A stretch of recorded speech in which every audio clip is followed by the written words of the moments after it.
Here we go, back again with another match day preview. It's a late one, so it's going to be a quick one. Sunderland do welcome West Bromwich Albion to the Stadium of Light for tomorrow night's 8 o'clock Sky kick-off.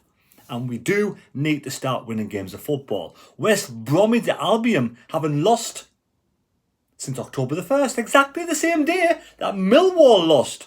Is that a coincidence? West Bromwich Albion drew 8 games. Now, West Brom are 6th in the table. They've played the same as Sunderland. They've won 6, drawn 8, and only lost 2 games of football. And they're on 26 points. They are 6 points behind Sunderland, of course. 6 points behind Sunderland. Leeds United go top of the table on goal difference with their 4-3 late victory against Swansea on Sunday afternoon. So they're on 32 points plus 16. Sunderland are on 32 points plus 14. Sheffield United are on 32 points plus 12. West Brom are in 6th place. And again, it's another massive, difficult game for this young Sunderland side. The Hawthorns is where West Brom play the football. 1878 was when they were formed, 146 years young. 1900 was when they broke ground at the Hawthorns, very old ground. Now, Carlos Corberán, 101 games in charge, 45 wins, 26 draws, 30 defeats, and a plus 35 goal difference. And last season, they finished 5th in the championship. Now we've got Job, Hume, and Roberts back from suspension, but do they walk straight back into the side? Now, if you really want to try and win one of these shirts, you've got to get that score prediction right. Score prediction and the correct goal scorer. A correct goal scorer. 1 goal scorer will do. Lots of people got 1-1 against Millwall, but nobody had Connolly up there on the score sheet. Now, Josh Maja, we all know about Josh Maja. Played 40-odd games for Sunderland, scored about 18 goals. Then he went, obviously, to Bordeaux, 80-odd games, 20-odd goals. And now he's been at 1 or 2 clubs in between. But now West Brom. And at this moment in time, he scored 10 goals. Scored 10 goals in 27 games. 10 goals in 27 games. The last run of form of results for West Brom are such. They did draw against Norwich 2's a Peach at the weekend. They beat Hull 2-1. They drew against Burnley, drew against Luton, and drew against Cardiff. So they are the draw specialists. But Sunderland have drawn the last 4 games as well. It has a draw written all over it, doesn't it? But let's hope not. Now, when you're top of the table and you're getting a few points clear, you kind of want that to continue. You get used to seeing your team top of the table. When your team gets knocked off the top and you go through, let's face it, it's not really a bad run, but it's not a good run either. Even though we were unbeaten in 9. That side of things is really good. We don't seem to know how to lose a game of football, or teams can't seem to beat us. But at the same time, we haven't been able to finish off teams in the last few games, especially against Coventry. That was terrible in my eyes. 2 up to draw 2-2. And then against Millwall, it's hard lines because, you don't expect to get that draw against Millwall with having 6 players out. But when you're 1 up, in the stoppage time, injury time, you shouldn't really leave the door back, the back door wide open for a team to come and nab a late equaliser. I think it's because, like Regis Labrie just said today, we almost snatched that second goal with Alexic, and the players kind of sort of relaxed for a couple of seconds, and Millwall were away, and they broke free, and they finished the goal off very well. So in a 1-1, West Brom, good side, in good form. Always difficult team to beat. And it's going to be a tough match, But it's 2nd versus 5th in the championship. Now, we need to start winning our home games again. We need to win our home games, draw away, win at home, and the table take care of itself. Now, team news. Who do you bring back in for tomorrow night's game? And the thing is, do you bring all 3 players back? We'll have a look, shall we? This is the team. I kind of think, personally, I would probably bring back Hume. There we have it. So Patterson, Hume, Alessi, Mipham, O'Nien, Neil, Job, Rigg, Mienda, Watson, and Isidore. Now, he could have the excuse of saying Watson's a young kid, a young lad, 2 games in 3 days, 4 days. Maybe it's too soon. Will he bring Connolly up top and put Easter on the left again? I kind of hope not. Would he go? I think Job's a must. Job must start tomorrow night. I can't see us going the way we went at the weekend, even though we did perform pretty well in that first half. We really took it to Millwall and we really looked good. And out of all the players that perform well, that's come in, we've got no one on the left hand side. We know Mundle's out for a few weeks, so we've got to replace Mundle. So for me, keeping Watson there, if he's okay from the weekend, is a no-brainer. I don't want to see him switching Roberts over there.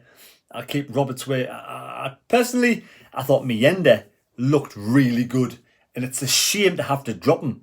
Because the performance he put in the weekend I thought was pretty good. Now let me know down in the comments down below. Do you just bring all three? Do they all walk back into the side?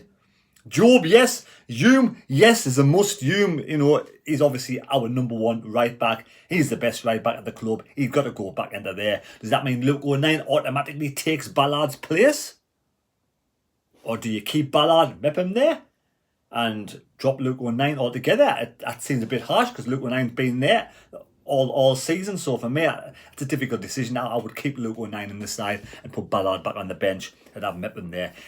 Unless he, for whatever reason, can he? That's one as well. He's been injured. At least he's been injured quite a bit.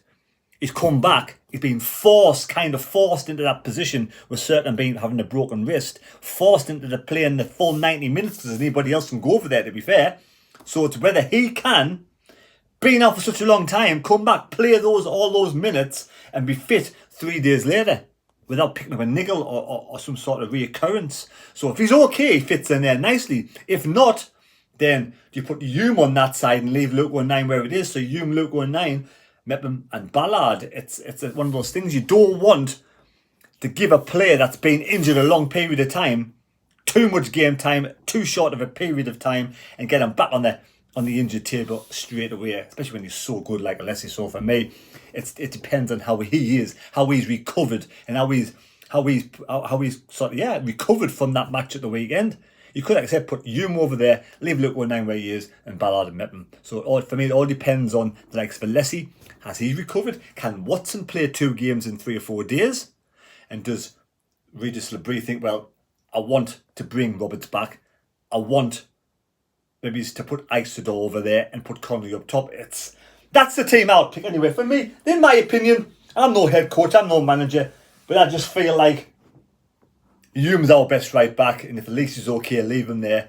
But I like the 3 in midfield. I think we're stronger with Job and Rig. But I think Mienda. But then again, also Roberts and Rig and Hume all do link up pretty well, don't they? It's a good headache to have those 3 players back. At the end of the day, whichever team comes out tomorrow night, let's hope they all perform really well. Now leave your score predictions down below in the comment section. Like I said, 1 goal scorer and your score prediction for a chance to win any of those shirts. And also, if you want any of those shirts, you want to buy your own shirt, I'll show you a couple more any second now.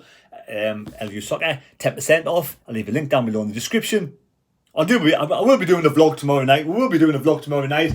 Now, I think, because it's very cold at the moment, well, I think Wincy, we're going to go to the pub. Wincy's going to play a few games of darts with Jonas, and we'll get a vlog going from the pub. I'll get a bit of food there and a nice bit of beverage from the pub, and we'll do the vlog. Anyway, the vlog will be on regardless. So there we go. Quick video. This doesn't seem to be any more injuries. That's a good thing. Now, Regis Labrie was asked about bringing more bodies in the January window. Do we need to? That's the thing. Do we need to bring more bodies in the January window? In my opinion, it doesn't go amiss to have replacements for the likes of Hume, even though Luke O'Nien did really well. But we got Samid to come back, and the way he was talking, Regis Labrie, he was talking that Adullah and Samid are going to be back in December.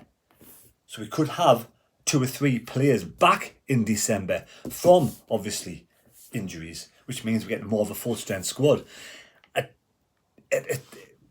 It is a young side, but the young side has to learn and develop along the way, as we know what we'll have to do. And if we do go in front again, we've got to find ways of making sure we can keep this lead. We can't keep chucking away leads. That's the main thing.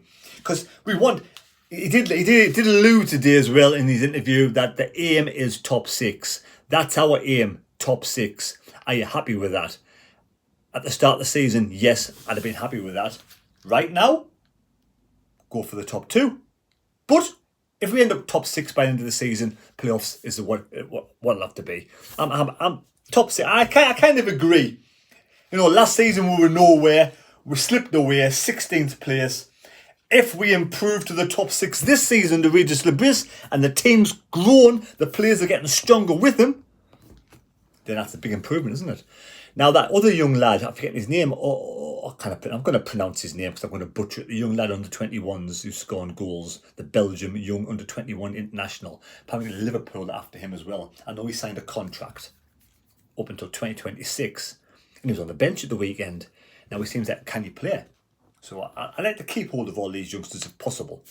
Sometimes you just don't have the say, do we? Anyway, West Brom, best of luck. May the best team win and have a good season. But hopefully you'll not be above Sunderland. Take care. God bless me. God go with you. Like I said, for me this week is a massive test because we kind of came through against Millwall. Because before the Millwall game started, you would have took a draw. Especially with 6 players out. I thought we would get beat. Tomorrow night, massive match again. Again, I want to win tomorrow night. I do want to win. If we win tomorrow night, then we could kind of think, well, a draw against Sheffield or sneak a win against Sheffield will be a good return this week. Tough week.